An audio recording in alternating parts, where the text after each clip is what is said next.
Hey, what's up y'all? My name is Jason and today we are making an 85-year-old tiki classic called the Test Pilot.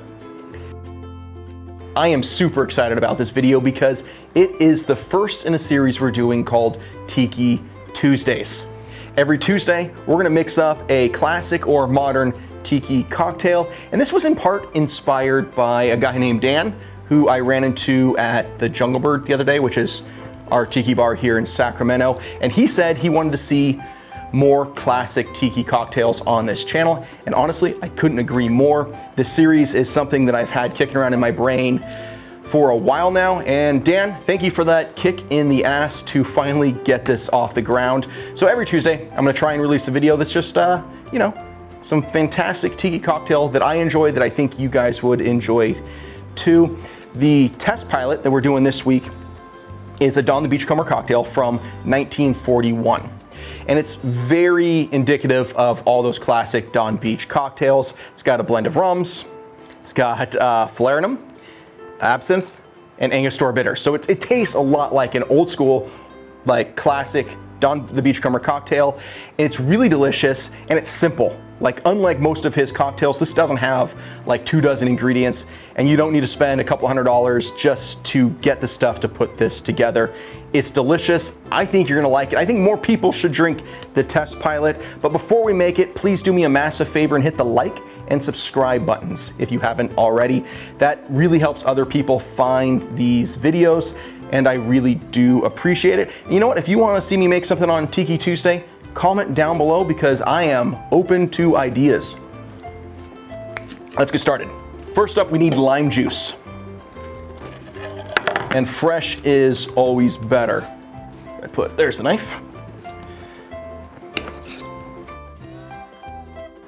This cocktail calls for a ½ ounce of lime juice, which is less than most tiki cocktails. I'm gonna put that into our mixing glass. The sweetener in this cocktail is Falernum, and that's it. So this is gonna be a pretty dry cocktail. Falernum is delicious. It's used in a zombie and a bunch of other tiki cocktails, but it's not overly sweet like you'd have with like a Demerara syrup or something like that. We want ½ ounce of Falernum, followed by orange liqueur, specifically Cointreau, which doesn't really show up a lot in tiki cocktails, but I feel like it is indicative of the time period when this cocktail was made.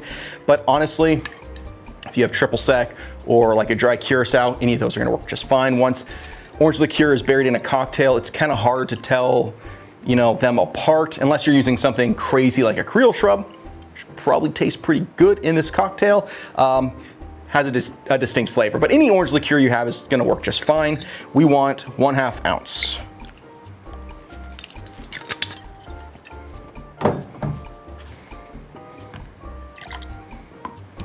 And now the booze. First up, we want Dark Jamaican Rum. I'm gonna use Caruba today because this is my favorite Dark Jamaican Rum, but Appleton Estate or Hamilton or whatever you have kicking around is just fine.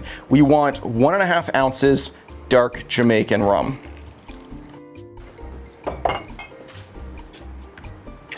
Followed by a Light Rum. In this case, we're using Plantaray 3-Star because this is probably my favorite light rum. It's super inexpensive, but it has a lot more flavor than something like Bacardi. We want 3/4 ounce of light rum.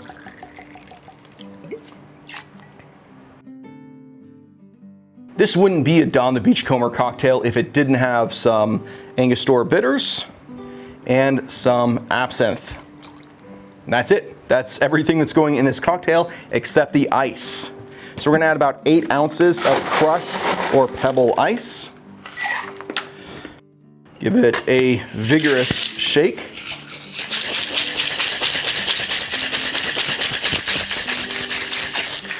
Looks pretty chilled and diluted to me. There we go.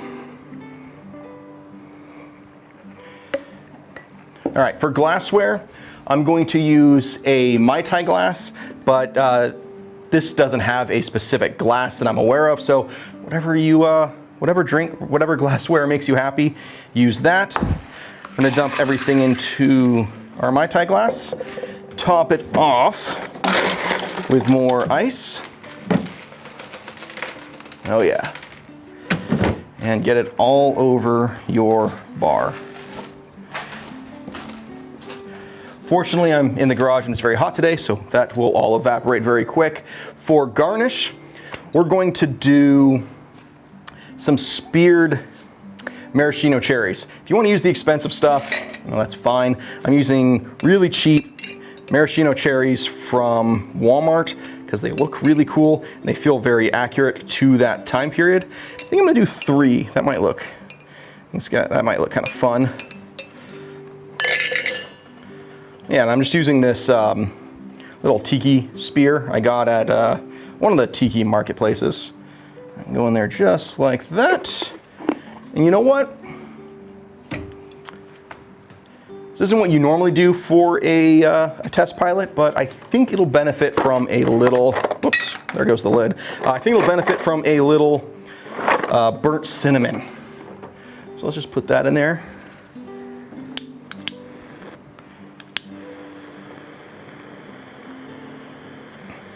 You know, test pilots sometimes crash, so a little flame is in order. Add our straw, and that is the test pilot. Let's see how it tastes. Oh yeah. Whenever I make one of these, I'm always surprised the test pilot isn't more popular. It's very much overshadowed by a lot of the other Don the Beachcomber and other tiki cocktails, but it's super dry, very orange forward, which is surprising for only having like a ½ ounce of Cointreau. But there's so many flavors going on. There's so much happening in this relatively simple cocktail. Yes, that orange comes at you right up front, but it's followed by the funkiness and the very fun, interesting notes from the Caruba, the aged Jamaican rum.